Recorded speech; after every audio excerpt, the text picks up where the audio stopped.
Isang basura. Iyan ang turing nila sa akin sa bahay na ito. Habang mabusisi kong inihahanda ang hapunan, iniluwa ng pinto si Adrian, kasama ang babaeng hitad na si Nicole. Dito na siya titira, Elena. Siya ang magdadala ng tunay na tagapagmana ng mga De Vega. Tinitigan ako ni Adrian nang walang kasing lamig. Ngunit sa likod ng aking mga luha, hawak ko ang lihim na wawasak sa kanilang karangyaan. Handa na ba silang mawalan ng lahat? Mula sa madilim na sulok ng mansyong dati, ay puno ng pangarap. Tanging ang tunog ng sariling hininga ni Elena ang kanyang naririnig. Hanggang sa basagin ito ng isang tinig na tila lasong dahan-dahang pumapatay sa kanyang kaluluwa. Hindi mo ba naintindihan, Elena? You are just a placeholder. Ngayong nandito na si Nicole at dala niya ang magiging tagapagmana ng mga De Vega, wala ka ng puwang sa pamilyang ito. It's over. I want you out of this house by tomorrow morning. Ang bawat salita ni Adrian ay tila mga talim na ibinabaon sa dibdib ni Elena. Nanatiling nakaluhod si Elena sa harap ng altar ni Lolo Carding. Ang suot na lumang basahan ay mahigpit niyang hinahawakan habang pilit na pinupunasan ang dumi sa frame ng litrato ng yumaong matanda. Buong araw siyang naglinis, nagluto ng paboritong estofado ni Adrian, at nag-ayos ng mga bulaklak para sa anibersaryo ng pagkamatay ng biyenan, sa pag-asang kahit papaano ay mapansin siya ng asawa. Ngunit ang estofadong pinagpuyatan niya ay malamig na sa hapag, at ang pagmamahal na ibinuhos niya sa loob ng 10 taon ay tinatapak-tapakan na lamang ngayon. Adrian, anong ibig mong sabihin? 10 taon, Adrian. 10 taon kitang pinagsilbihan. I cared for your father until his last breath. Paano mo nagagawang sabihin sa akin ito sa harap ng altar ni Lolo? Ang boses ni Elena ay nangangatog, tila isang mitya na malapit ng maubos. Isang matunog na tawa ang narinig niya mula sa pinto. Doon ay nakatayo si Doña Aurora, ang kanyang biyenan, suot ang mga mamahaling hiyas na tila kumikinang sa gitna ng kanyang pagdurusa. Oh, please, Elena, huwag mong gamitin ang pangalan ng asawa ko para magmakaawa. You were never a De Vega. Katulong ka lang na binigyan ng apelido dahil sa awa ng matandang iyon. Now that my son has found someone of his own class, someone who can actually give him a child, bakit ka pa magsisiksik sa amin? Look at yourself, para kang basahan na hindi na mapakinabangan. Sa tabi ni Adrian, nakalingkis ang braso ni Nicole, ang babaeng itinuring ni Elena na kaibigan. Ang mapanuyang ngiti sa mga labi nito ay mas masakit pa kaysa sa sampal. I'm sorry, Elena, but you know how it is. Adrian deserves a real woman, not a dry well like you. You can't give him a child, so why stay? Naramdaman ni Elena ang panlalamig ng kanyang mga daliri. Ang bawat sulok ng mansyon na dati niyang itinuring na kanlungan ay tila lumiliit. Sinasakal siya sa kawalan ng katarungan. Ang kanyang lalamunan ay nanunuyo, at ang bawat tibok ng kanyang puso ay tila isang babala ng pagguho. Ang basahan sa kanyang kamay ay dahan-dahang nalaglag sa sahig, gaya ng kanyang mga pangarap na ngayon nagkadurog-durog na. Ang bawat sakripisyo niya. Ang mga gabing hindi siya natutulog para alagaan si Adrian noong ito ay may sakit. Ang mga pangungutya ni Doña Aurora na tiniis niya nang nakayuko. Lahat ng iyon ay itinapon sa basura sa loob lamang ng 1 segundo. Humarap si Adrian sa kanya, walang bakas ng pagsisisi sa kanyang mga mata. I already packed some of your things. Huwag ka nang magtangkang kumuha pa ng iba dahil wala kang pag-aari sa bahay na ito. Everything here belongs to the De Vega bloodline. At ikaw, you are just a stranger who overstayed her welcome. Tinalikuran siya ng 3, ang tunog ng kanilang mga sapatos sa makintab na sahig ay tila mga martilyong pako sa kanyang kabaong. Naiwan si Elena na mag-isa sa harap ng altar, ang malamig na hangin mula sa bukas na bintana ay nanunuot sa kanyang balat. Tumingin siya sa litrato ni Lolo Carding, sa mga mata ng matandang tanging nagpakita sa kanya ng tunay na pag-ibig sa bahay na ito. Isang tanong ang paulit-ulit na umaalingaw-ngaw sa kanyang isipan. Isang tanong na tila sumusumbat sa kanyang katahimikan. Bakit sa kabila ng lahat ng ibinigay ko, ang tanging natira sa akin ay ang hapdi ng pagkakaatraso at ang lamig ng sahig na aking niluhuran? Ang bawat hakbang papalayo sa mansyon ay tila paghatak sa bawat hiblan ng kanyang pagkatao. Ang mabigat na bakal na gate ng mga De Vega ay sumara sa kanyang likuran, isang tunog na naghudyat ng pagtatapos ng 10 taon niyang pagsisilbi at pag-ibig na nauwi sa wala. Bit-bit ang isang maliit na bag na naglalaman lamang ng ilang pirasong luma niyang damit. Lumabas si Elena sa kalsada habang ang langit ay nagsisimula ng maglabas ng puot. Ang ulan ay hindi lamang tubig na pumapatak mula sa langit. Bawat patak nito ay tila nakikiramay sa bawat luhang pilit niyang ikinukubli. Sa gitna ng lamig, ang kanyang gunita ay dahan-dahang bumalik sa madilim na silid ni Lolo Carding 3 gabi bago ito pumanaw. Naaalala pa niya ang amoy ng gamot at ang mahinang liwanag ng lampara habang hawak-hawak niya ang nanginginig na kamay ng matanda. Elena, anak. Ang pabulong na tinig ni Lolo Carding ay tila isang banal na utos sa kanyang pandinig. Huwag kang iiyak kapag wala na ako. Ang mga De Vega, ang anak ko at si Aurora, sila ay bulag sa kinang ng ginto. Pero ikaw, Elena, ikaw ang tunay na may hawak ng dangal ng pamilyang ito. Tandaan mo, ang hustisya ay hindi laging dumarating sa paraang inaasahan natin. Sa mga sandaling iyon, hindi naintindihan ni Elena ang ibig sabihin ng matanda. Ang tanging alam niya ay ang sakit ng mawalan ng tanging taong tumuring sa kanya bilang tao. Ngunit bago pumanaw si Lolo, may iniabot itong maliit na papel na may pangalan at numero. Hanapin mo si Gabriel, siya ang magtuturo sa iyo ng daan kapag ang lahat ay tila madilim na. Sa kasalukuyan, napaluhod si Elena sa gilid ng kalsada. Ang kanyang suot na tsinelas ay nababad na sa putik. Ang bawat sasakyang dumadaan ay nagwiwisik ng maruming tubig sa kanyang katawan. Ngunit wala na siyang pakialam. Siya ay pagod na sa pagiging mabuti, pagod na sa pagtitiis.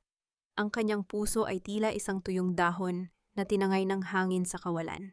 Biglang isang pares ng maliwanag na ilaw mula sa isang sasakyan ang tumigil sa kanyang tapat.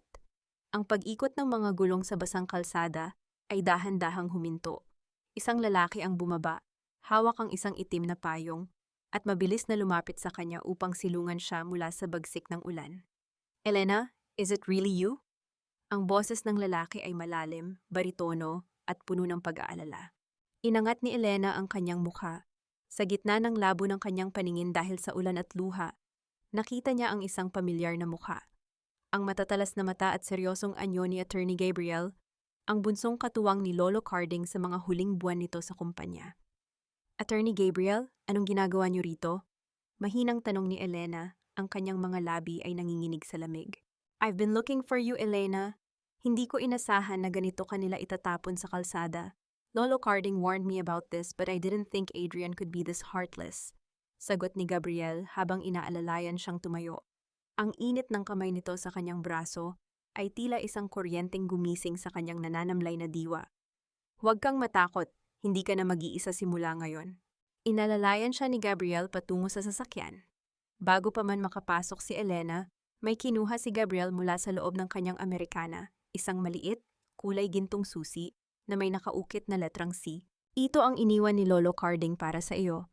Hindi niya ito ibinigay sa akin para itago lang, kundi para ibigay sa tamang panahon.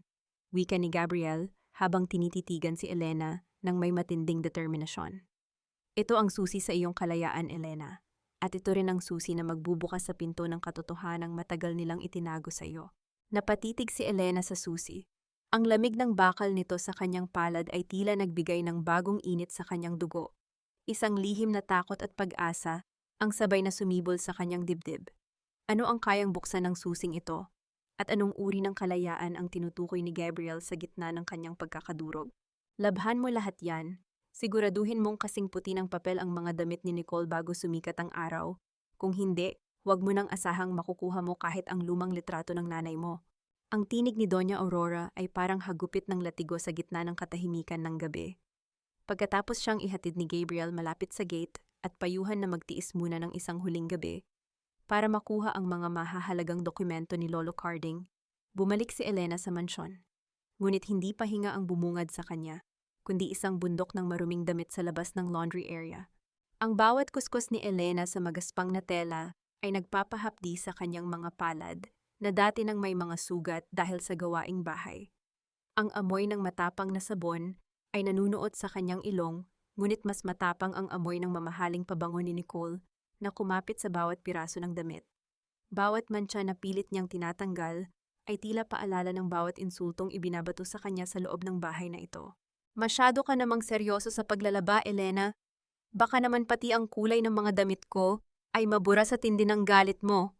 Wika ni Nicole habang naglalakad palapit. May hawak na baso ng juice at marahang hinahaplos ang kanyang tiyan na wala pa namang bakas ng paglaki. Hindi sumagot si Elena.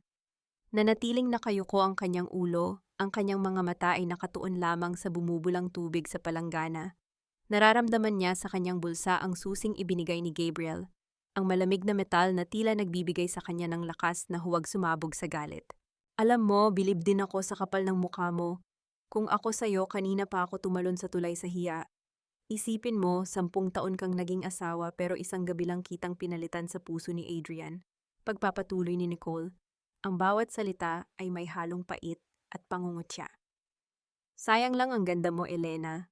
Para kang isang mamahaling florera na wala namang laman. Empty, barren. Tumayo si Elena, dahan-dahang pinunasan ang kanyang mga kamay sa kanyang suot na apron. Tinitigan niya si Nicole ng diretso sa mga mata. Walang luha, walang takot.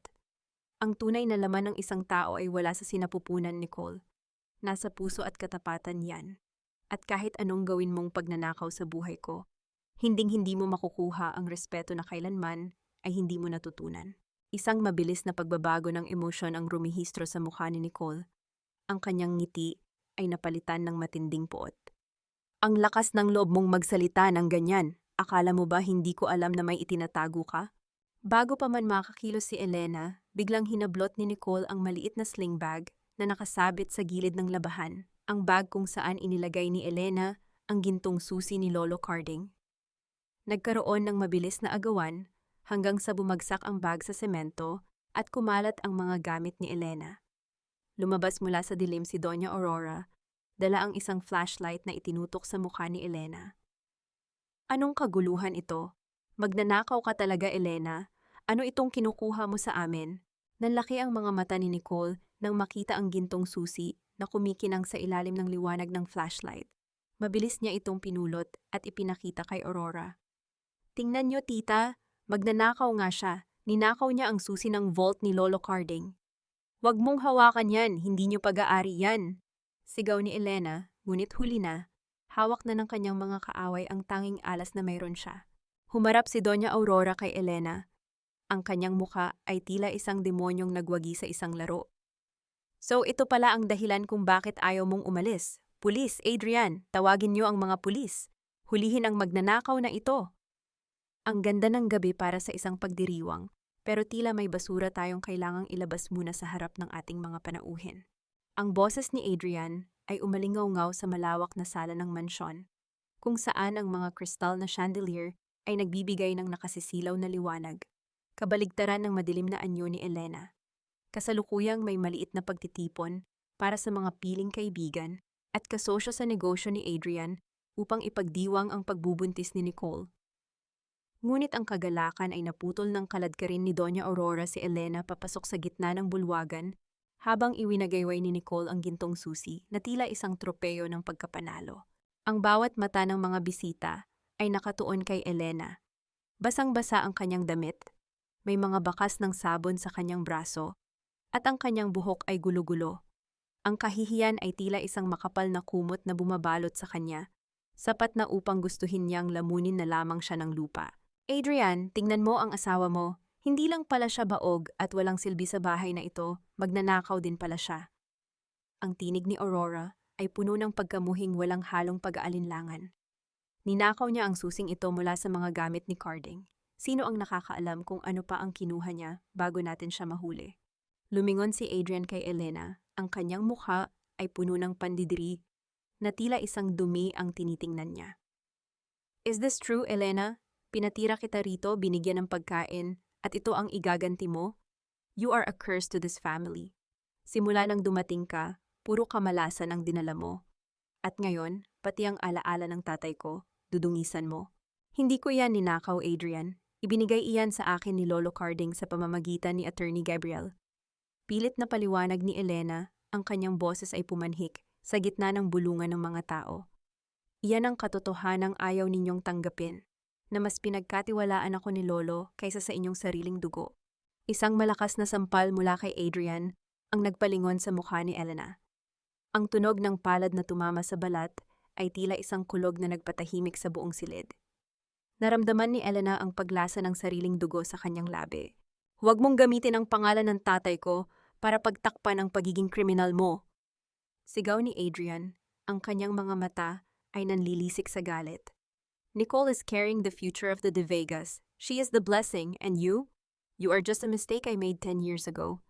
Humilig si Nicole sa balikat ni Adrian, nagkunwaring natatakot at umiiyak. Adrian, natatakot ako para sa baby natin. Baka kung anong gawin niya sa akin dahil sa inggit. Baka pati ang anak natin saktan niya. Sa gitna ng tension at ng mapanirang usapan ng mga bisita, ang malakas na pagtunog ng buzzer sa malaking gate ng mansyon ay bumasag sa eksena. Ang tunog ay paulit-ulit at tila nagmamadali, dahilan upang mapahinto ang lahat. Pumasok ang isa sa mga security guard, hingal na hingal at tila hindi malaman ang gagawin. Senyora Aurora, Sir Adrian, may isang matandang lalaki sa labas. Ayaw umalis. Sinasabi niyang may kailangan siyang singilin. Sino siya? Wala kaming inaasahang bisita sa ganitong oras. Inis na sagot ni Aurora habang inaayos ang kanyang mamahaling kwintas. Hindi ko po alam ang pangalan pero ang sabi niya, tumingin ang guard kay Elena bago itinuloy ang sasabihin. May malaking utang daw po si Lolo Carding sa kanya na kailangang bayaran ngayon din. At ang kabayaran daw po ay ang mansyong ito. Ang katahimikan sa loob ng sala ay naging nakabibingi. Ang bawat bisita ay nagkatinginan habang si Adrian at Aurora ay tila naging estatwa sa kanilang kinatatayuan. Isang misteryosong estranghero na humihingi ng kabayaran gamit ang mismong bahay na kanilang tinitirhan? Lumingon si Elena sa direksyon ng gate. Ang kanyang puso ay biglang tumibok ng mabilis. Sa gitna ng kanyang pagkakadurog, tila isang bagong anino ang dumating. Isang aninong maaaring magdala ng higit pang gulo o di kaya'y ang unang hakbang ng kanyang pagbangon mula sa putikan. Dito ka na nababagay, Elena. Sa labas, sa dilim, kung saan walang makakakita sa iyong kahihiyan. Huwag ka nang babalik dahil ang susing ito ang magiging huling alaala mo sa pamilyang itinuring kang basura. Ang mga salitang iyon ni Doña Aurora ang naging huling baon ni Elena bago siya tuluyang itinulak palabas ng mansyon sa gitna ng kaguluhan. Habang abala ang lahat sa misteryosong estranghero sa gate, hindi nag-atubili si Elena. Kahit duguan ang labi at nanginginig ang buong katawan, tumakbo siya. Tumakbo siya palayo sa kislap ng mga chandelier, palayo sa mapanuyang tingin ng mga bisita, at palayo sa lalaking 10 taon niyang minahal, ngunit naging mitya ng kanyang kamatayan bilang isang asawa. Ang bawat hakbang niya sa basang kalsada ay tila isang paghahanap sa sariling kaluluwa. Ang malamig na simoy ng hangin sa gabi ay nanunuot sa kanyang manipis na damit. Ngunit mas matindi ang lamig na nananalaytay sa kanyang mga ugat. Sa gitna ng kadiliman, ang tanging nagbibigay sa kanya ng liwanag ay ang alaala ng pangako ni Attorney Gabriel. Narating niya ang isang lumang simbahan sa dulo ng bayan. Doon sa ilalim ng isang matandang puno ng nara, naghihintay ang isang anino. Ang tunog ng pagbukas ng pinto ng sasakyan ay bumasag sa katahimikan ng paligid, at lumabas si Gabriel na may hawak na makakapal na folder. Masyado kanilang sinaktan, Elena. I can see the bruises on your face and your spirit. Wika ni Gabriel, ang boses nito ay puno ng pagtitimpi at galit para sa pamilyang De Vega. Inabutan niya si Elena ng isang panyo at isang mainit na kape. Pero huwag kang mag-alala. Ang bawat luhang pumatak sa iyo ngayong gabi ay magiging ginto sa huli. Nakuha nila ang susi, Gabriel. Nicole took it. Akala nila ay nanalo na sila dahil hawak na nila ang ginto ni Lolo. Basag ang tinig ni Elena. Ngunit may isang bagong apoy na naglalaway sa kanyang mga mata. Tell me anong kailangan nating gawin. I can't take this anymore. I want them to feel the same pain, or even worse. Binuksan ni Gabriel ang folder sa ilalim ng mahinang ilaw ng loob ng sasakyan. Ipinakita niya ang mga dokumentong magpapatunay sa mga illegal na transaksyon ni Adrian. Adrian is not just a cheater, Elena. He is a thief. He has been funneling millions from De Vega Corp to secret accounts under Nicole's name. He thinks he's securing their future, but he's actually digging his own grave. Tinitigan ni Elena ang mga pirma at numero. Ang bawat pahina ay tila isang pako na handang ibaon sa karera ni Adrian. And Lolo Carding, did he know about this? He knew everything. Iyan ang dahilan kung bakit may moral clause ang kanyang testamento. Ang sinumang tagapagmana na mapatunayang gumawa ng krimen o nagdala ng kahihiyan sa pamilya ay automatikong matatanggalan ng karapatan sa lahat ng ari-arian. Paliwanag ni Gabriel, ang kanyang tingin ay matalim at seryoso. At ang lahat ng iyon, Elena, ay mapupunta sa taong itinalaga ni Lolo na maging tagapangalaga ng kanyang legacy. Ikaw. Napatitig si Elena sa kawalan. Ang bigat ng responsibilidad ay tila isang bundok na ipinatong sa kanyang balikat. Ngunit kasabay nito ay ang tamis ng hustisya na nagsisimulang dumaloy sa kanyang dila. So, we have to wait for the right moment? Yes, hayaan mo silang magdiwang. Hayaan mong isipin ni Nicole na siya na ang reyna ng mansyon. Kapag nasa pinakamataas na silang bahagi ng kanilang kayabangan, doon natin hihilahin ang lupa sa ilalim ng kanilang mga paa, sagot ni Gabriel. Sa gitna ng kanilang pag-uusap, isang mabilis na liwanag ang nagmula sa madilim na bahagi ng kalsada. Isang kislap na tila galing sa isang camera lens. Ang tunog ng mabilis na pag-arangkada ng isang motorsiklo ay sumunod, na nag-iwan ng isang makapal na usok sa hangin. Napalingon si Gabriel, ang kanyang mukha ay biglang binalot ng kaba. Elena, we need to go. Someone was watching us, at siguradong ang mga litratong nakuha nila ay gagamitin ni na Aurora laban sa iyo. Naiwan ang isang tanong sa isipan ni Elena habang mabilis silang lumalayo sa simbahan. Sino ang nagmamanman sa kanila? At hanggang saan ang kayang gawin ni na Adrian para tuluyan siyang ibaon sa limot, lalo na't hawak na nila ang susing akala nila ay ang kanilang kaligtasan? Tingnan mo ang dumi mo, Elena. Akala mo ba ay maloloko mo kami sa pagpapakabait mo? Habang nagluluksa ang pamilyang ito sa pagkamatay ni Carding, nagpapakasarap ka sa bisig ng lalaking ito sa dilim ng simbahan. Ang boses ni Doña Aurora ay tila isang matalim na kidlat na bumasag sa katahimikan ng sala nang muling pumasok si Elena sa mansyon upang kunin ang kanyang mga natitirang gamit. Bago pa man makasagot si Elena, isang bungkos ng mga litrato ang inihagis ni Aurora sa kanyang dibdib. Ang mga piraso ng papel ay naglaglagan sa sahig, at doon sa ilalim ng liwanag ng chandelier ay kitang-kita ang malilinaw na kuha nila ni Attorney Gabriel sa ilalim ng puno ng nara. Ang iron niya ay tila isang lason sa lalamunan ni Elena. Narito siya, bumalik sa huling pagkakataon upang iligtas ang kaisa-isang natitirang alaala ng kanyang yumaong nanay, isang lumang locket na nakatago sa ilalim ng kanyang unan, habang ang mga taong tunay na nagtaksil sa kanya ay siya pang may ganang magparatang. Ang bawat kuskus niya sa sahig ng bahay na ito, ang bawat gabing pinagsilbihan niya ang pamilyang ito ng walang reklamo, ay tila binaliwala ng mga malisyosong larawang iyon. Naramdaman ni Elena ang panunuyo ng kanyang lalamunan. Ang kanyang puso ay tila isang ibon na pilit kumakawala sa kanyang dibdib. Hinahampas ang kanyang mga tadyang sa tindi ng kaba at galit. Ang kanyang mga daliri ay nagsimulang manginig habang tinititigan ang mga litrato. Ang paglapit ni Adrian mula sa likuran ni Aurora ay lalong nagpabigat sa hangin sa loob ng silid. Kaya pala ganyan ka nakatapang sumagot sa amin, wika ni Adrian. Ang kanyang boses ay puno ng mapanirang gaslighting. Habang ako ay nagpapakahirap para sa kumpanya at para sa magiging anak namin ni Nicole, ikaw naman ay nakikipagkita sa ibang lalaki? Kaya ba hindi tayo nagkaanak, Elena? Dahil iba ang laman ng puso at isip mo habang asawa kita? You are disgusting. Ang bawat salita ni Adrian ay tila isang sampal na mas masakit pa kaysa sa tunay na pisikal na pananakit. Ang lalaking 10 taon niyang inalagaan, ang lalaking ng babae at nagtaksil sa kanya, ay ngayon pa ang may ganang baligtarin ang mundo at palabasin siyang makasalanan. Hindi niyo alam ang sinasabi niyo, mahinang sagot ni Elena. Ang kanyang boses ay tila galing sa ilalim ng lupa. Attorney Gabriel is just helping me with Lolo's wishes. Hindi gaya niyo na puro pansariling interes lang ang iniisip. Wishes? Anong wishes? Muling sumigaw si Aurora, ang kanyang mukha ay pulang-pula sa galit. Ang wish lang ni Carding ay mamatay ng mapayapa, pero dinungisan mo ang pangalan niya sa pakikipag-alyansa sa abogadong iyon.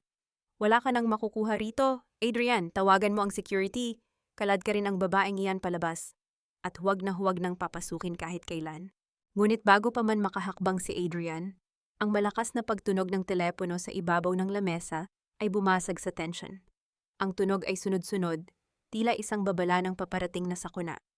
Inis na sinagot ito ni Adrian, ngunit sa bawat segundong lumilipas, ang kulay sa kanyang mukha ay dahan-dahang nawawala. hanggang sa maging kasing puti siya ng papel. Ano, paanong nangyari iyon? The funds were there this morning, sigaw ni Adrian sa kabilang linya. Anong frozen? I am the CEO of the Vega Corp. You have no right to freeze my personal and corporate accounts. Dahan-dahang ibinaba ni Adrian ang telepono. Ang kanyang kamay ay nanginginig at ang kanyang mga mata ay nanlalaki sa takot. Tumingin siya kay Elena at sa unang pagkakataon, nakita ni Elena ang tunay na takot sa mga mata ng kanyang asawa. Elena, anong ginawa mo? Pabulong na tanong ni Adrian, ang kanyang boses ay puno ng kawalan ng katiyakan. Nanatiling tahimik si Elena, ang kanyang likod ay tuwid na tuwid sa kabila ng lahat ng pangaalipusta. Isang lihim ng ngiti ang hindi niya mapigilang sumilay sa kanyang puso. Ang bagyong kanyang hinihintay ay tuluyan na ngang dumating at ang mansyong ito na itinayo sa kasinungalingan ay nagsisimula ng yanigin ng katotohanan. Sino na ngayon ang tunay na pulube sa gitna ng mansyong ito? Anong frozen? Hindi maaari. May kailangan akong bayaran ng mga gamit para sa nursery ng baby. Adrian, gawin mo ang paraan. Ang boses ni Nicole ay tila isang matinis na sirena na lalong nagpapakulo sa tensyon sa loob ng mansyon. Ang kanyang mukha na kanina lang ay puno ng tagumpay ay ngayon ay nababalot na ng taranta. Para kay Nicole, ang pera ng mga De Vega ang kanyang tanging seguridad. At ang balitang ito ay tila isang malakas na sampal sa kanyang ambisyon. Lumingon si Adrian kay Elena. Ang kanyang mga mata ay nanlilisik sa galit habang pilit na tinatawagan ang kanyang bangko. Elena, ikaw ang may gawa nito, di ba? You and that lawyer? Akala niyo ba ay matatakot niyo ako sa ganitong laro? I am the legal heir. Walang karapatan ng kahit sino na pakialaman ang pera ko. Hindi kumikibo si Elena. Nakatayo lang siya sa gitna ng sala. Ang kanyang mga kamay ay magkayakap sa sarili, habang ang kanyang paningin ay nananatiling kalmado sa gitna ng bagyo. Nararamdaman niya ang bawat tibok ng kanyang puso, hindi dahil sa takot, kundi dahil sa paghihintay. Alam niyang ito pa lang ang simula. Nang makitang hindi sumasagot si Elena, isang mapanirang ideya ang biglang gumuhit sa isipan ni Nicole. Alam niyang kailangan niyang gawin ang lahat para hindi mabaling ang atensyon ni Adrian. Sa katotohanang baka mawalan sila ng yaman. Kailangan niyang gawing halimaw si Elena sa paningin ng lahat. Adrian, tingnan mo siya! Ngumingiti pa siya habang pinapahirapan tayo. Sigaw ni Nicole habang humahakbang patungo sa direksyon ng grand staircase. Dahil sa'yo baka mapahamak ang anak ko. You are so bitter dahil ikaw ang baog. Nicole, tumigil ka na. Huwag mo nang dagdagan ng gulo. Mahinang wika ni Elena, ngunit ang kanyang babala ay tila naging gasolina sa apoy. Mabilis na lumapit si Nicole kay Elena sa itaas na bahagi ng unang baitang ng hagdan. Sa isang iglap, habang nakatalikod si Adrian at abala sa telepono, biglang hinawakan ni Nicole ang sariling braso at itunulak ang sarili paatras. Ang tunog ng katawang humampas sa mga baitang ng hagdan ay bumasag sa katahimikan ng silid, kasunod ng isang matinis na tili mula kay Nicole. Aray! Ang baby ko, Adrian! Itinulak niya ako, ang anak natin. Tila huminto ang mundo para kay Elena. Nakita niya ang bawat detalye ng pagbagsak ni Nicole, ang sadyang pagbitaw nito sa hawakan, ang pagpikit ng mga mata nito habang nagpapagulong-gulong at ang dahan-dahang pag-agos ng pulang likido mula sa ilalim ng suot nitong bestido. Mabilis na tumakbo si Adrian patungo kay Nicole. Ang kanyang mukha ay puno ng matinding sindak at puot. Binuhat niya ang nanghihinang katawan ng kanyang kasintahan habang ang kanyang paningin ay lumingon kay Elena, isang tingin na puno ng pagnanais na pumatay. Hayop ka, Elena! Wala ka talagang puso! Pati ang sarili kong anak, kikitilin mo! Sigaw ni Adrian, ang kanyang boses ay nanginginig sa galit. Hinding-hindi kita mapapatawad. Kung may mangyaring masama kay Nicole at sa anak ko, sisiguraduhin kong mabulok ka sa kulungan. Naiwan si Elena na nakatayo sa itaas ng hagdan. Ang kanyang mga kamay ay nakataas pa rin sa hangin. Tila isang estatwa ng kawalang sala na hinusgahan na ng mundo. Pinanood niya ang pagmamadaling paglabas ni na Adrian at Aurora, kasama ang duguang si Nicole. Ngunit sa gitna ng kanyang panginginig, napansin ni Elena ang isang bagay sa sahig kung saan unang bumagsak si Nicole. Isang maliit, plastic na lalagyan na may kulay pulang likido, isang pekeng dugo na sadyang itinago ni Nicole sa kanyang damit. Isang mapait na tawa ang kumawala sa mga labi ni Elena. Ang lahat ng drama, ang lahat ng dugo, at ang lahat ng sifayo ay isang malaking palabas lamang. isang kasinungalingan na malapit ng mabuwag. Sa isang sulok, ang telepono ni Nicole na naiwan sa sahig ay biglang umilaw. Isang mensahe mula sa isang hindi kilalang numero ang lumabas sa screen. Tapos na ba ang palabas? Nakuha ko na ang resultang hiningi mo. Negative ang pregnancy test. Kailan mo balak sabihin sa kanya? Napapikit si Elena. Ang laro ay naging mas madumi pa kaysa sa inaasahan niya. Ngunit sa bawat kasinungalingan ni na Adrian at Nicole, mas lalong tumitibay ang kanyang loob na tapusin na ang lahat ng ito. Iniwan mo akong mag-isa sa gitna ng iyong mga kaaway, Lolo.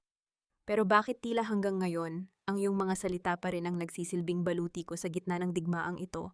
Ang bulong na iyon ni Elena ay tila naglaho sa malawak at bakanting sala ng mansyon. Pagkatapos ng gulo, ang katahimikan ay tila isang mabigat na timbang na dumadagan sa kanyang dibdib. Habang ang bawat sulok ng bahay ay puno ng mga alaala ng pang-aapi, dahan-dahang naglakad si Elena patungo sa silid ni Lolo Carding. Ang bawat yabag ng kanyang paa sa makintab na sahig ay nagpapaalala sa kanya ng mga gabing nagpupuyat siya para alagaan ang matanda. Habang si Adrian ay nasa labas at nagpapakasasa sa bisig ng iba, binuksan niya ang pinto ng silid na amoy lumang papel at sandalwood. Sa ilalim ng kama, sa isang lihim na siwang na tanging siya lang ang nakakaalam, ay kinuha niya ang isang kahon. Doon sa gitna ng mga lumang litrato ay isang sulat na may selyo ng dugo at pangalan niya. Elena, aking anak sa puso. Simula ng sulat, ang sulat kamay ni Lolo ay nanginginig ngunit matatag. Kung binabasa mo ito, marahil ay sagad na ang iyong pagdurusa. Huwag kang manliliit sa harap ng mga taong ang tanging yaman ay ang kanilang apelido. Ang tunay na De Vega ay hindi nasusukat sa dugo, kundi sa kung paano mo pinoprotektahan ang mga mahihina. Ang susing ibinigay ni Gabriel ay hindi lamang para sa kayamanan, kundi para sa katotohanang magpapalaya sa iyo mula sa tanikala ng utang na loob. Niyakap ni Elena ang sulat. Ang bawat salita ay tila isang mainit na haplos sa kanyang sugatang kaluluwa. Sa loob ng 10 taon, naniwala siyang kailangan niyang tiisin ang lahat dahil sa utang na loob sa pamilyang kumuha sa kanya mula sa hirap.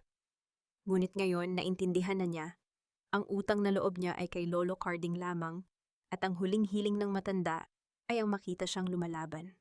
Ang katahimikan ay biglang binuwag ng malakas na pagbukas ng pinto ng mansyon. Ang tunog ng mga sapatos ni Doña Aurora ay mabilis at puno ng pait. Pumasok ang matanda sa silid, ang kanyang mukha ay tila isang liyab ng apoy sa gitna ng dilim.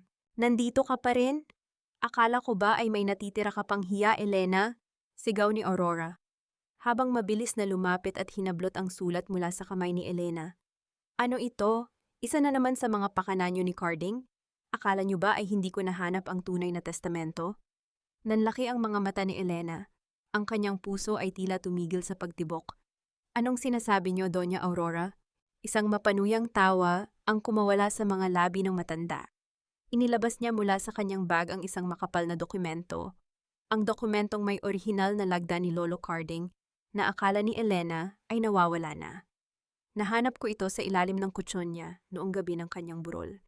Akala niyo ba ay hahayaan kong mapunta ang lahat sa isang hamak na katulong na gaya mo? Sinunog ko na ang kopya, pero ang orihinal, hawak ko. At dito, nakasaad na ang lahat ng shares ni Carding ay mapupunta kay Adrian sa sandaling magkaroon siya ng anak. Pero alam niyo ang totoo, di ba? Alam niyong hindi buntis si Nicole? Ang boses ni Elena ay matatag, puno ng determinasyong hindi pa niya naipapakita noon. Humakbang palapit si Aurora, ang kanyang mukha ay ilang pulgada na lang ang layo sa mukha ni Elena. Ang amoy ng kanyang mamahaling kolorete ay tila nakakasuka. Kahit hindi siya buntis ngayon, gagawa kami ng paraan. Ang mahalaga, ikaw ay wala na. At ang dokumentong ito ang magiging mitya ng iyong tuluyang pagbagsak. Tatawagan ko ang mga pulis at sasabihing ikaw ang nagnakaw nito at nagtangkang sunugin ang ebidensya. Sa sandaling iyon, naramdaman ni Elena ang isang malamig na kapayapaan sa kanyang loob. Hindi na siya ang takot na babaeng pumasok sa mansyong ito 10 taon na ang nakalilipas. Dahan-dahan niyang inilabas ang kanyang cellphone mula sa bulsa ng kanyang apron na kanina pa pala nakarecord. Sigurado po ba kayo riyan, Doña Aurora? Tanong ni Elena, ang kanyang tinig ay malamig pa sa gabi. Ang mukha ni Aurora ay biglang binalot ng takot nang makita ang umiilaw na screen ng cellphone. Sa labas, ang tunog ng sirena ng pulis ay nagsisimulang umalingaw-ngaw, papalapit sa mansyon. Ngunit ang tanong ay, sino ang tumawag sa kanila? Si Aurora ba para ipakulong si Elena o si Gabriel para tapusin ang lahat ng kasinungalingan? Sige, Doña Aurora, sunugin nyo, ipakita nyo sa buong mundo kung gaano kayo kadesperada na manatili sa tuktok ng inyong toreng gawa sa buhangin. Ang boses ni Elena ay hindi nanginig. Sa halip, ito ay malamig at puno ng awtoridad, na tila hindi pamilyar sa pandinig ni Doña Aurora. Sa gitna ng dilim ng silid, ang tanging nagbibigay ng liwanag ay ang maliit na apoy mula sa gintong lighter na hawak ng matanda. Ang dahan-dahang pagdaiti ng apoy sa gilid ng papel ay tila isang ritual ng kamatayan para sa mga pangarap ni Elena, o iyon ang akala ni Aurora. Ang bawat hibla ng papel na nilalamon ng apoy ay naglalabas ng itim na usok na humahalo sa amoy ng sandalwood sa silid. Pinanood ni Elena ang pagtupok ng mga salitang isinulat ni Lolo Carding, ang mga pangakong magbibigay sana sa kanya ng katarungan. Ngunit habang lumalaki ang apoy, lalo ring tumitibay ang paninindigan sa kanyang dibdib. Ang bawat abo na lumilipad sa hangin ay tila mga anino ng 10 taon niyang pagtitiis, na ngayoy tuluyan ng naglalaho. Tingnan mo, Elena! Tingnan mo kung paano naglalaho ang iyong huling pag-asa. Ang halakhak ni Aurora ay tila galing sa ilalim ng lupa, puno ng pait at tagumpay. Wala nang dokumento, wala nang ebidensya. Ikaw ay mananatiling isang hamak na pulubi na nagtangkang magnakaw sa pamilyang nagpakain sa iyo. Sino ang paniniwalaan ng mga pulis? Ang isang De Vega o ang isang katulong na gaya mo? Kasabay ng huling pagtupok sa papel, bumukas ang pinto ng mansyon ng may matinding puwersa. Pumasok si Adrian, ang kanyang mukha ay puno ng pawis at ang kanyang mga mata ay nanlilisik sa galit. Pagkakita niya sa abo sa sahig at kay Elena na nakatayo lang, mabilis siyang lumapit at hinablot ang braso ng asawa. You, dahil sa'yo muntik nang mamatay ang anak ko. Dahil sa'yo ang kumpanya ay nasa gitna ng iskandalo. Sigaw ni Adrian, ang kanyang hininga ay amoy alak at galit. Mom, did you finish it? Wala na ba ang pesting papel na yan? Tapos na, Adrian. Wala na siyang laban sa atin, sagot ni Aurora habang itinatapon ang natitirang abo sa basurahan. Tatawagan na natin ang mga pulis para ilabas ang basurang ito sa bahay natin. Tinitigan ni Elena si Adrian, pagkatapos ay kay Aurora. Isang matipid na ngiti ang dahan-dahang gumuhit sa kanyang mga labi. Isang ngiting nagpadala ng kilabot sa gulugod ng mag-ina. Ang katahimikan ni Elena ay mas nakakabingi pa kaysa sa anumang sigaw. Bakit ka ngumingiti? Nababaliw ka na ba sa hirap, Elena? Tanong ni Adrian, ang kanyang boses ay may halong kaba. Hindi niyo ba alam na digital na ang panahon ngayon, Aurora? Adrian? Ang tinig ni Elena ay tila isang banayad na kanta ng paghihigante. Inisip niyo ba talaga na hahayaan ni Lolo Carding na ang katarungan ay nakasalalay lamang sa isang piraso ng papel?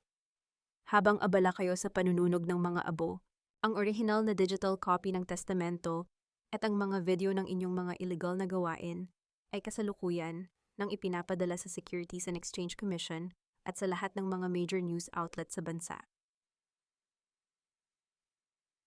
Nanlaki ang mga mata ni Aurora. Ang gintong lighter sa kanyang kamay ay nalaglag sa sahig, lumikha ng isang matunog na tunog na tila hudyat ng kanilang katapusan. Si Adrian naman ay napabitaw sa braso ni Elena, tila biglang nawala ng lakas sa kanyang mga binti. At ang mga pulis na naririnig ninyo sa labas? Pagpapatuloy ni Elena, habang dahan-dahang lumalakad patungo sa pinto.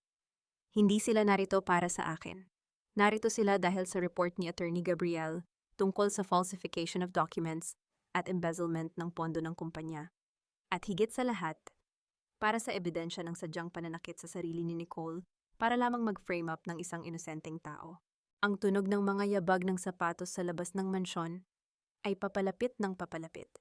Ang bawat katok sa pintuan ay tila isang hatol ng kamatayan para sa kanilang karangyaan. Tumingin si Elena sa kanila sa huling pagkakataon, ang kanyang mga mata ay wala ng bahid ng galit, kundi isang malalim at malamig na katarungan. Ngayon, sino sa atin ang tunay na mawawalan ng lahat? Hindi ito maaari. Akin ang kumpanyang ito. Ako ang anak. Ako ang dugo ni Carding de Vega. Wala kayong karapatang alisin ako sa sarili kong trono. Ang boses ni Adrian ay gumaralgal puno ng desperasyon at puot, habang umaalingaw-ngaw sa loob ng marangyang boardroom ng De Vega Corporation. Ang silid na ito, na dati ay saksi sa kapangyarihan ng kanyang ama, ay tila naging isang malamig na korte kung saan siya ang nasasakdal. Ang bawat miyembro ng Board of Directors ay nakayuko, ang kanilang mga mukha ay balot ng pag-aalinlangan at takot, habang ang mga dokumento ng audit ay nakakalat sa lamesa, gaya ng mga labi ng isang naguhong gusali. Sa gitna ng kaguluhan, nananatiling nakaupo si Attorney Gabriel sa dulo ng mahabang lamesa. Ang kanyang anyo ay kalmado, tila isang malalim na dagat na hindi natitinag ng anumang bagyo. Sa kanyang tabi ay isang bakanting upuan, isang upuang nakalaan para sa pinakamataas na pinuno na sa loob ng maraming taon ay nanatiling walang laman mula nang magkasakit si Lolo Carding. Ang bawat paghinga ni Adrian ay tila isang pakikipaglaban sa hanging unti-unting nauubos. Ang kanyang mamahaling kurbata ay maluwag na, ang kanyang pawis ay tumatagaktak sa kanyang noo, at ang kanyang mga mata ay pagalagala, naghahanap ng kahit isang kakampi sa loob ng silid. Ngunit ang bawat direktor na kanyang tinitingnan ay umiiwas, tila ayaw madamay sa apoy na unti-unting tumutupok sa kanyang karera. Attorney Gabriel, magsalita ka. Sabihin mo sa kanila na fake news ang lahat ng ito. Sabihin mo na ang audit na iyan ay gawa-gawa lamang ng mga kalaban natin. Sigaw ni Adrian, ang kanyang mga kamay ay marahas na humampas sa makintab na lamesa, na lumikha ng isang matunog na kalabog na nagpatahimik sa lahat. Dahan-dahang inayos ni Gabriel ang kanyang salamin at tumingin ng diretso kay Adrian. Ang mga numero ay hindi nagsisinungaling, Mr. De Vega.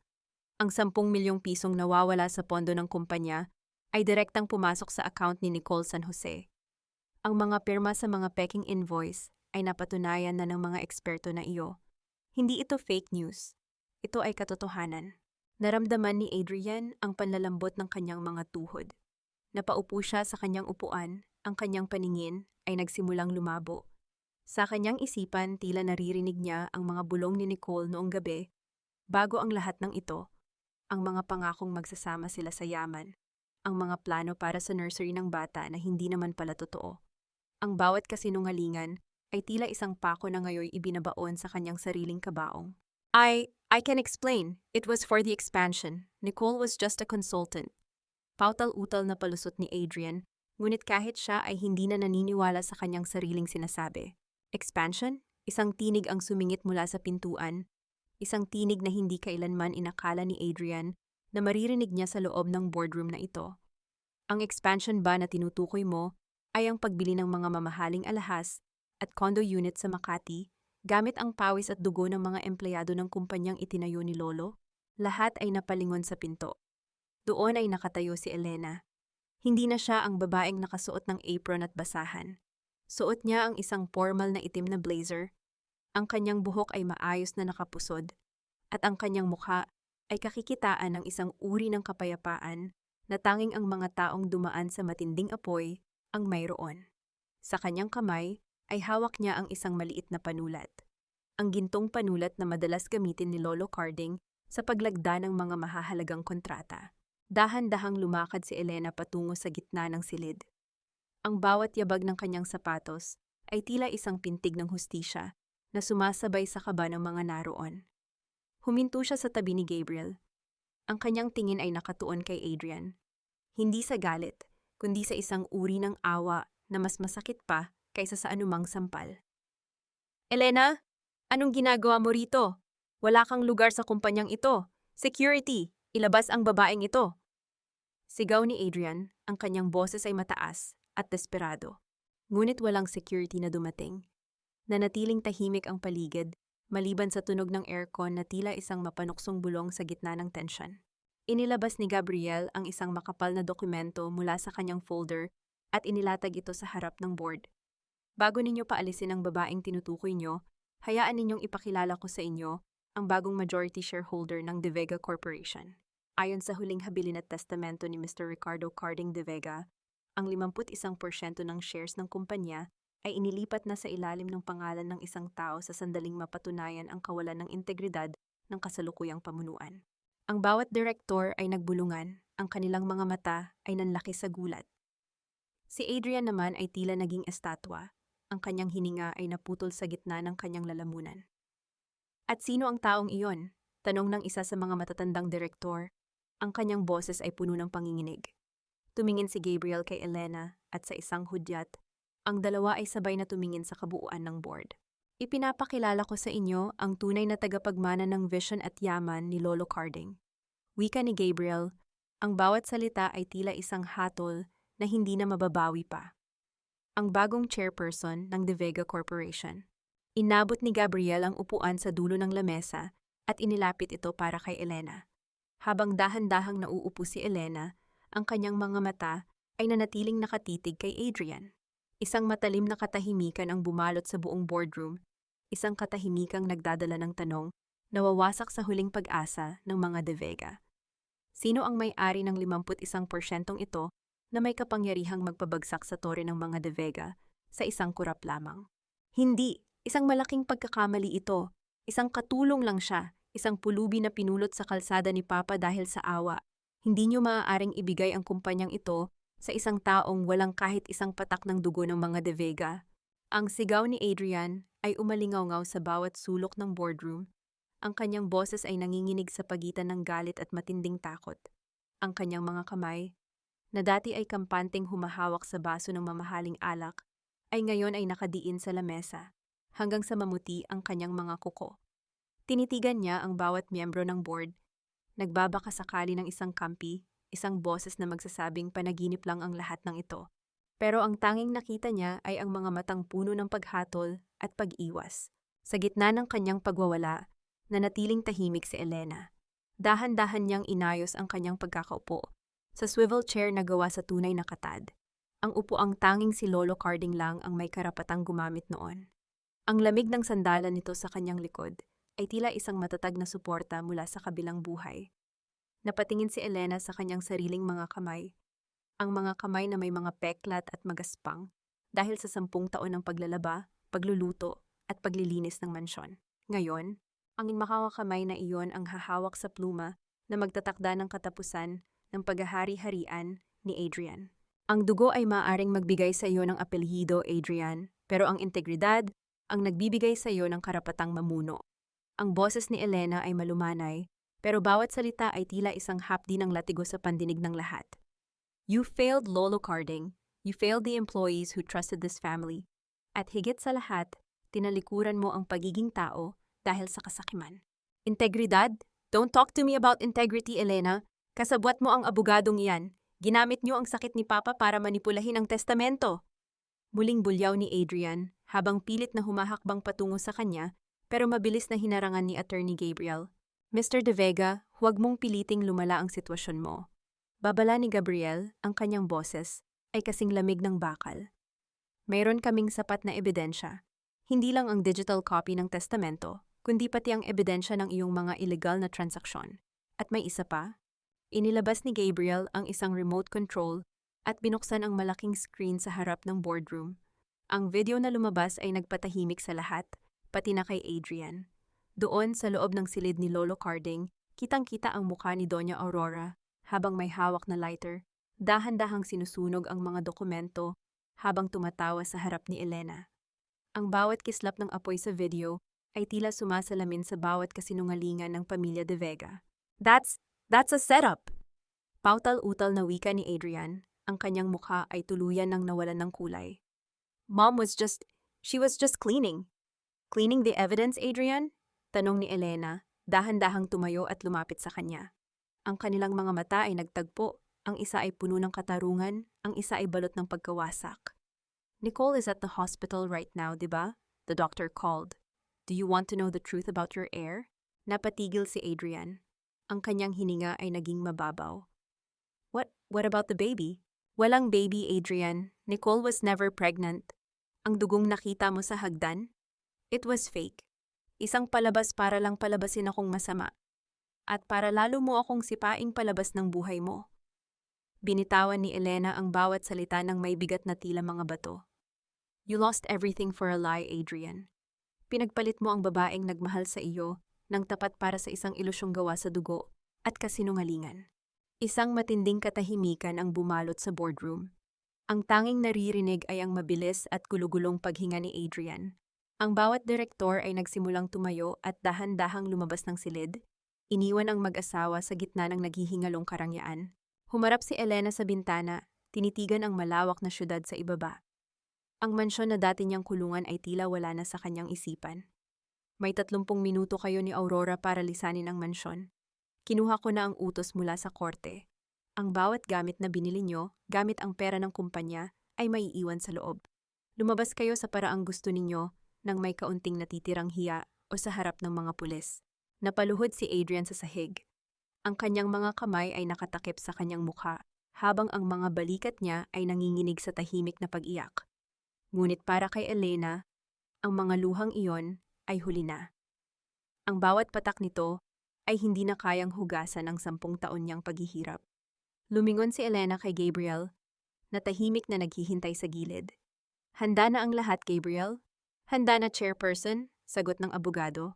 Habang naglalakad si Elena palabas ng boardroom, hindi na siya lumingon pa sa lalaking kailanman ay hindi siya pinahalagahan. Ang kanyang isipan ay nakatuon na sa isang bagong bukas. Isang bukas na hindi na nakakubli sa anino ng mga De Vega. Pero sa likod ng kanyang tagumpay, may isang lihim na mensahe ang pumasok sa kanyang telepono mula sa isang hindi kilalang numero. Akala mo ba tapos na ang lahat, Elena? Ang tunay na sikreto ni Carding ay hindi pa nabubunyag. Adrian, huwag ka nang mag-eskandalo. Tapos na tayo. Hindi ako mahilig sa mga talunan, lalo na sa mga talunang wala nang kahit isang 5 sa bangko. Ang bawat salita ni Nicole ay tila isang malamig na tubig na ibinuhos sa pagkatao ni Adrian. Pagkatapos ng kahiyahiyang eksena sa boardroom, dumiretso si Adrian sa condo unit na binili niya para kay Nicole, sa pag-asang makakahanap siya ng kahit kaunting pakikiramay. Ngunit ang bumungad sa kanya ay ang mga maleta sa gitna ng sala at ang mukha ng babaeng akala niya ay magiging ina ng kanyang anak. Isang mukhang wala ng bahid ng lambing, kundi puno ng pandidre. Nicole, anong ibig mong sabihin? I did everything for you. Ninakawan ko ang sarili kong kumpanya para sa iyo. Ang boses ni Adrian ay gumaralgal. Ang kanyang mga kamay ay nanginginig habang pilit na hinahawakan ang braso ni Nicole. Iyan ang problema sa iyo, Adrian. Masyado kang kampante. Akala mo habang buhay kang nasa itaas. Pagpapatuloy ni Nicole habang marahas na binabawi ang kanyang braso.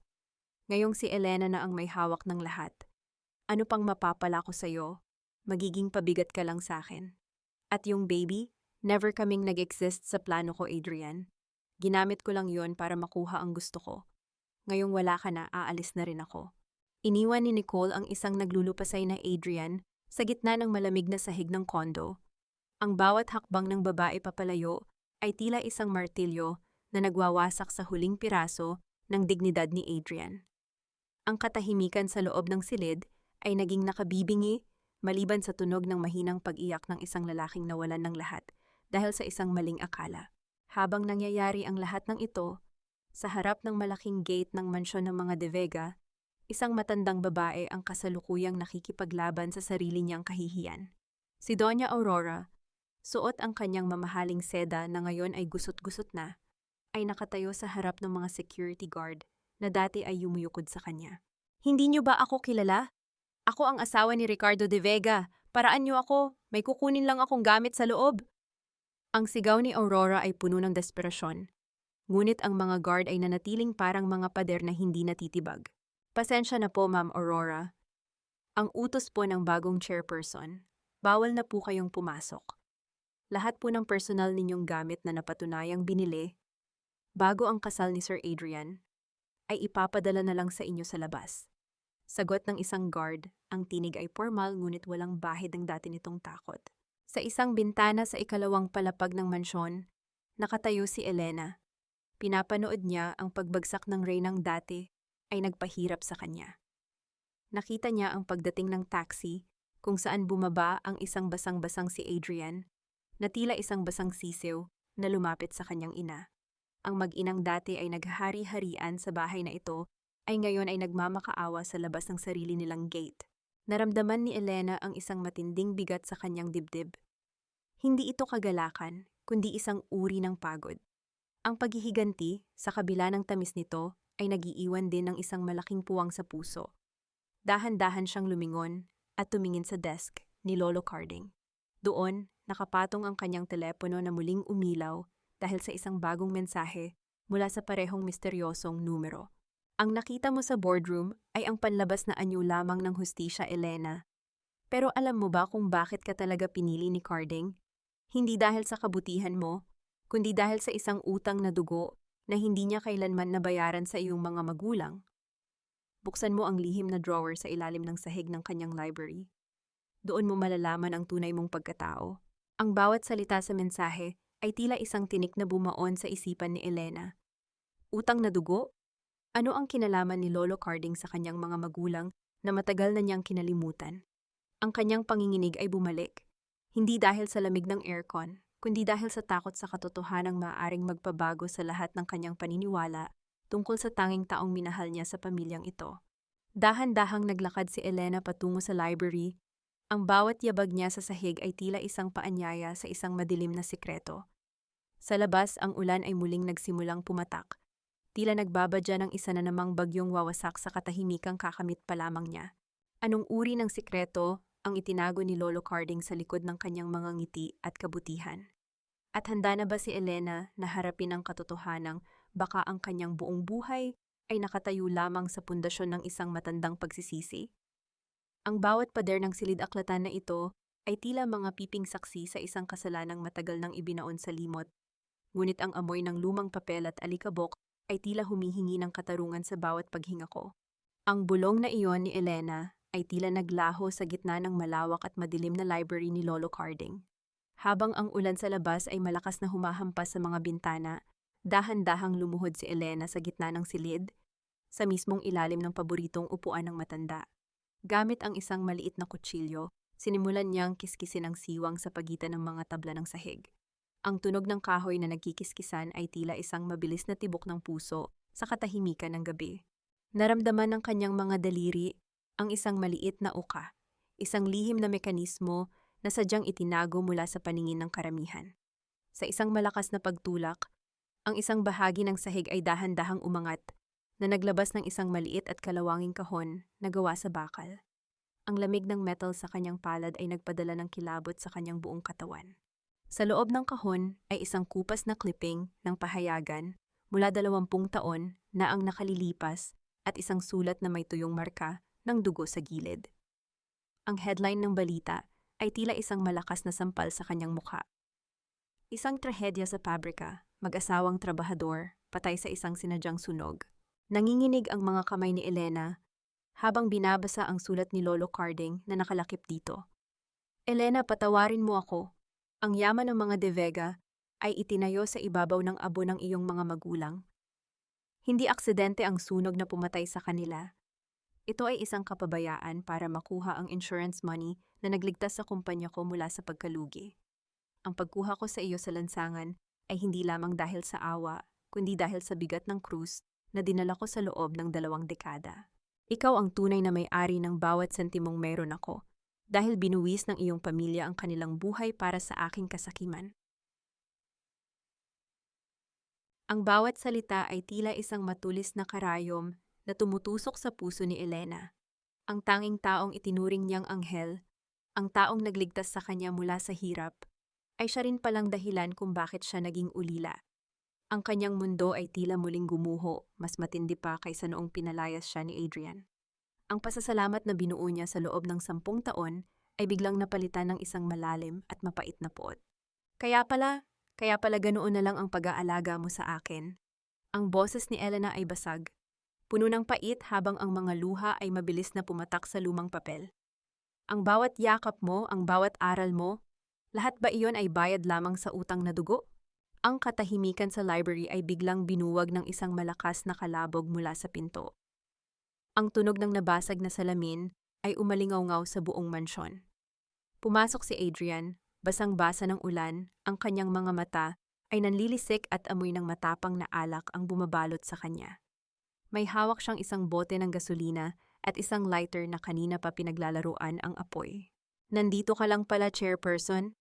Ang boses ni Adrian ay puno ng mapanganib na panunuya habang dahan-dahang lumalakad patungo kay Elena. Akala mo ba ay hahayaan kitang mabuhay ng payapa sa bahay na ito? Kung hindi magiging akin ang mansyong ito, wala ring makikinabang dito. Susunugin ko ang lahat, Elena. Isasama kita sa impyernong ginawa mo para sa akin. Dahan-dahang tumayo si Elena. Ang sulat ni Lolo Carding ay mahigpit niyang hawak sa kanyang dibdib. Tinitigan niya si Adrian, ang lalaking dati niyang minahal, ngunit ngayon ay tila isang halimaw na lamang sa kanyang paningin. Ang apoy mula sa lighter ni Adrian ay sumasalamin sa mga mata ni Elena, ngunit hindi takot ang naroon, kundi ang determinasyong tapusin na ang sumpa ng mga De Vega. Sige, Adrian, sunugin mo. Sunugin mo ang bahay na ito na itinayo sa dugo ng aking mga magulang. Ang tinig ni Elena ay tila galing sa kabilang buhay, malamig at walang takot. Pero bago mo gawin iyan, basahin mo ito. Alamin mo kung gaano kadumi ang dugong ipinagmamalaki mo. Inihagis ni Elena ang sulat sa harap ni Adrian. Sa labas, ang kidlat ay nagbigay ng isang nakasisilaw na liwanag, kasunod ng isang malakas na kulog na tila nagbabadya ng isang madugong pagtatapos. Habang dahan-dahang binabasa ni Adrian ang katotohanan, ang apoy sa kanyang kamay ay unti-unting lumalapit sa dulo ng kortina ng library. Makatatakas pa ba si Elena sa apoy na ito? O ang lihim ng nakaraan ang tuluyang lalamon sa kanilang dalawa? Isang malaking biro. Akala mo ba ay maniniwala ako sa kwentong barbero na ito, Elena? Ang boses ni Adrian ay pumiyok sa gitna ng kanyang hysterical na pagtawa. Ngunit sa likod ng kanyang mga mata, bakas ang isang uri ng takot na hindi niya may kubli. Hawak niya ang liham ni Lolo Carding. Ang papel na naglalaman ng katotohanang ang yaman ng mga De Vega ay nakatayo sa ibabaw ng mga bangkay ng mga magulang ni Elena. Ang kanyang mga daliri, nabasa ng ulan at malagkit dahil sa alak, ay nanginginig habang dahan-dahang nalalamukot ang dokumento. Hindi biro ang pumatay ng tao para sa pera, Adrian. At hindi biro ang mabuhay sa piling ng taong pumatay sa iyong pamilya nang hindi mo nalalaman. Ang tugon ni Elena ay tila isang malamig na hangin na nagpatahimik sa nagngangalit na apoy ng lighter sa kamay ni Adrian. Ang kanyang mga mata ay nanatiling nakatitig sa asawa, ngunit wala na doon ang pag-ibig. Tanging ang isang malalim at madilim na kawalan.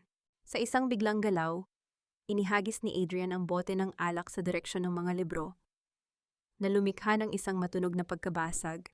Ang amoy ng alkohol ay humalo sa matapang na amoy ng gasolina na kanina pa niya ibinubuhos sa sahig. Kung totoo man ang sinasabi mo, mas lalong dapat na matupok ang bahay na ito. Dahil kung wala na ang mga De Vega, wala ka na ring silbi, Elena. Sabay tayong mawawala sa mundong ito.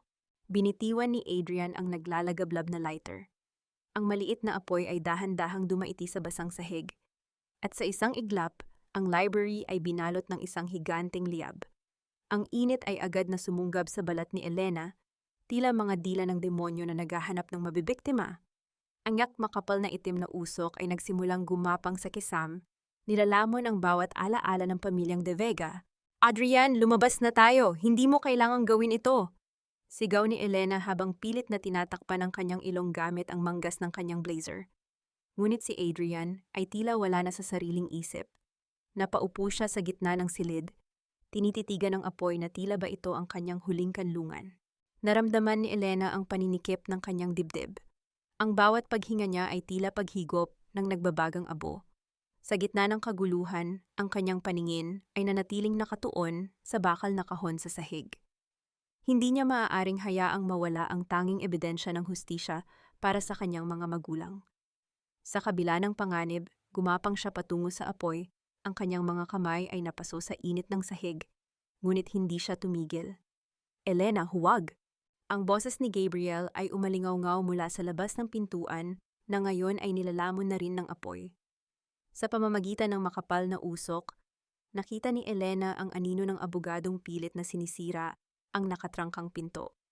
Ang tunog ng mga palakol at ang pagbagsak ng mabigat na kahoy ay sumabay sa dagundong ng kulog sa labas.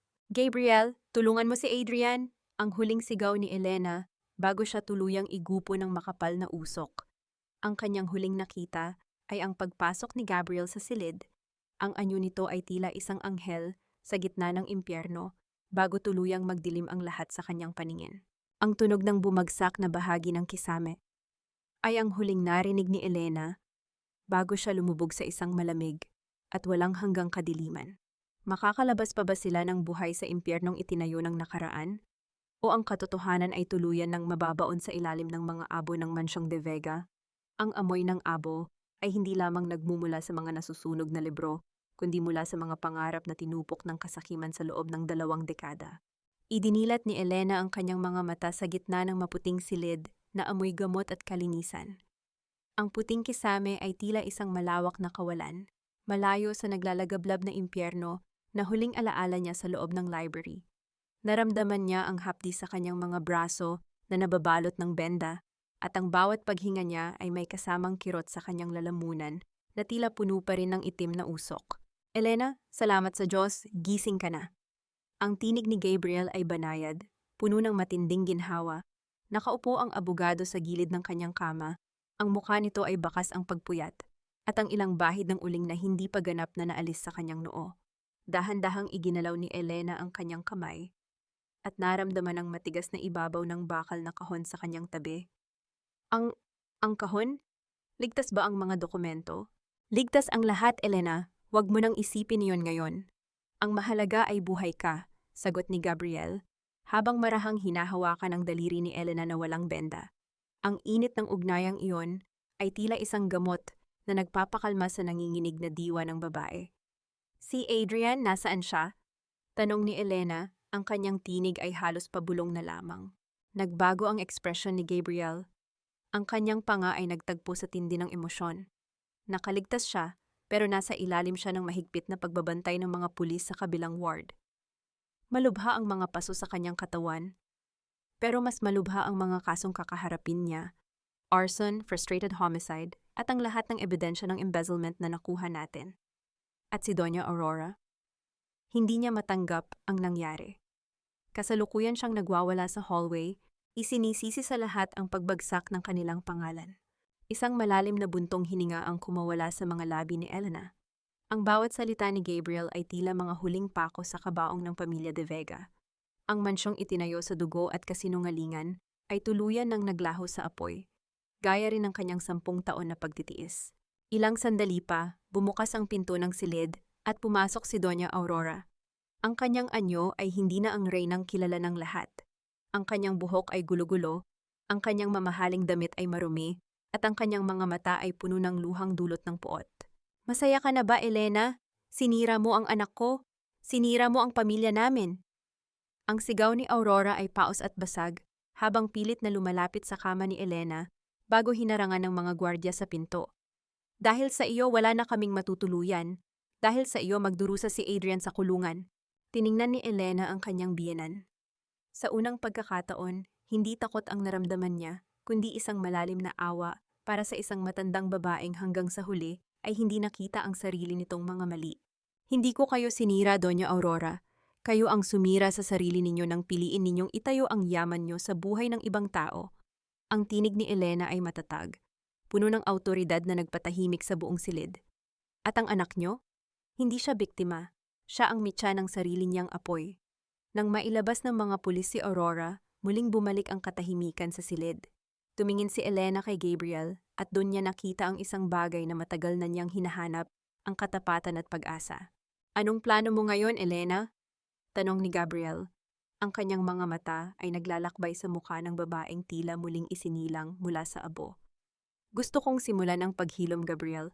Hindi para sa mga De Vega, kundi para sa mga magulang ko at para sa sarili ko, sagot ni Elena habang nakatingin sa labas ng bintana, kung saan ang sikat ng araw ay dahan-dahang sumisilip sa gitna ng mga ulap.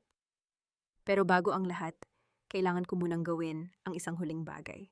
May kinuha si Elena mula sa ilalim ng kanyang unan, isang lumang susi na hindi ginto, kundi isang simpleng susi ng isang maliit na bahay sa probinsya na binili ni Lolo Carding sa ilalim ng pangalan niya bago ito mamatay. Isang lihim na kanlungan na hindi kailanman nalaman ni na Adrian. Ngunit sa gitna ng katahimikang iyon, isang nurse ang pumasok na may dalang isang sulat na kakarating lang sa front desk. Ang sulat ay walang sender, ngunit ang sulat kamay ay tila pamilyar. Isang sulat kamay na hindi kay Lolo Carding, kundi sa isang taong matagal nang inaakalang wala na sa mundong ito. Nang buksan ni Elena ang sulat, ang kanyang puso ay tila tumigil sa pagtibok nang mabasa ang unang pangungusap. Hindi lahat ng nasunog sa pabrika noong gabing iyon ay naging abo, Elena. Lumipas ang 6 na buwan mula nang tupukin ng apoy ang bawat sulok ng mansyong De Vega. Ngunit ang bawat hininga ni Elena ay tila amoy sampagitan na sa sariwang hangin ng probinsya. Wala na ang itim na usok ng galit, at wala na ang mabigat na tanikala ng panlalait. Sa isang maliit ngunit maaliwalas na bahay sa paanan ng bundok, natagpuan ni Elena ang katahimikang matagal na ipinagkait sa kanya ng tadhana. Ang sulat na natanggap niya sa ospital ay nagdala sa kanya sa isang pribadong pasilidad sa labas ng syudad. Doon, sa likod ng isang puting kurtina, ay natagpuan niya ang isang matandang babaeng may mga peklat sa mukha at kamay. Ang kanyang ina, si Rosa. Hindi pala ito namatay sa sunog. Iniligtas siya ni Lolo Carding sa gitna ng matinding pagsisisi at itinago sa loob ng 2 dekada dahil sa takot na kamuhian siya ni Elena. Ang bawat sentimong ibinibigay ni Carding para sa pagpapagamot ni Rosa ay naging lihim na krus ng matanda hanggang sa kanyang huling hantungan. Ang muling pagkikita ng mag-ina ay hindi naging maingay. Sapat na ang mahigpit na yakap at ang bawat patak ng luhang naguhugas sa 20 taon ng pangungulila. Sa kabilang dako, ang hustisya ay dahan-dahang gumiling para sa mga naiwang De Vega. Si Adrian ay kasalukuyang nagsisilbi ng kanyang sentensya sa likod ng rehas.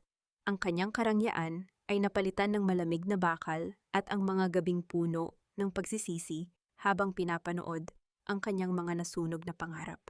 Si Doña Aurora naman, bagaman hindi nakulong, ay namumuhay ngayon sa isang maliit na apartment na pinapaupahan ni Elena. Binibigyan siya ni Elena ng sapat na sustento bawat buwan, hindi dahil sa pagmamahal, kundi dahil sa hiya at paggalang sa alaala ni Lolo Carding. Ang makita ang dating reyna na naglalaban ng sarili niyang mga damit at nagluluto ng simpleng ulam ay ang pinakamabigat na parusa para sa isang pusong tanging ginto lamang ang kinikilala. Isang hapon, habang nakaupo si Elena sa beranda ng kanyang bagong bahay, dahan-dahang pumarada ang isang sasakyan sa harap ng kanyang bakuran. Lumabas si Gabriel, bitbit ang isang bungkos ng mga bulaklak at ang kanyang pamilyar na ngiti na tila isang dapit hapon na nagbibigay ng init sa paligid. Kamusta ang bagong chairperson ng buhay ko? Biro ni Gabriel habang iniaabot ang mga bulaklak. Ang bawat titig nito kay Elena ay puno ng isang uri ng paghanga na hindi na kailangan pang dumaan sa mabulaklak na salita. Maayos na ang lahat, Gabriel. Sa wakas, ang bawat sugat ay dahan-dahan ng nagiging peklat at ang bawat peklat ay nagpapaalala sa akin na nakayanan kong lagpasan ang bagyo. Sagot ni Elena habang pinagmamasdan ang malawak na taniman ng kanyang ina sa di kalayuan. Naramdaman ni Elena ang pagdampi ng kamay ni Gabriel sa kanyang balikat, isang hawak na puno ng pangako at seguridad. Hindi na siya ang babaeng kailangan ng tagapagligtas, kundi isang babaeng nakatagpo ng katuwang sa pagbuo ng isang bagong mundo. Natutunan ni Elena na ang tunay na pagpapatawad ay hindi ang paglimot sa sakit, kundi ang pagpili na huwag nang hayaan ang sakit na iyon na diktahan ang kanyang bukas. Ang yaman na iniwan ni Lolo Carding ay ginamit niya upang magtayo ng isang pundasyon para sa mga biktima ng sunog at mga manggagawang inaapi, isang paraan upang linisin ang bawat bahid ng dugo sa pangalang De Vega. Ang buhay ay tila isang mabusising paghabi ng sinulid. Minsan, ang mga kulay ay madilim at ang mga buhol ay mahigpit. Ngunit sa dulo, ang bawat hibla ay may kanya-kanyang layunin upang makabuo ng isang magandang larawan. Habang dahan-dahang lumulubog ang araw at binabalot ng kulay kahel ang langit, napangiti si Elena. Sa wakas, nahanap na niya ang tunay na tagapagmana ng kanyang puso, ang kapayapaan na kailanman ay hindi kayang bilhin ng anumang ginto sa mundo.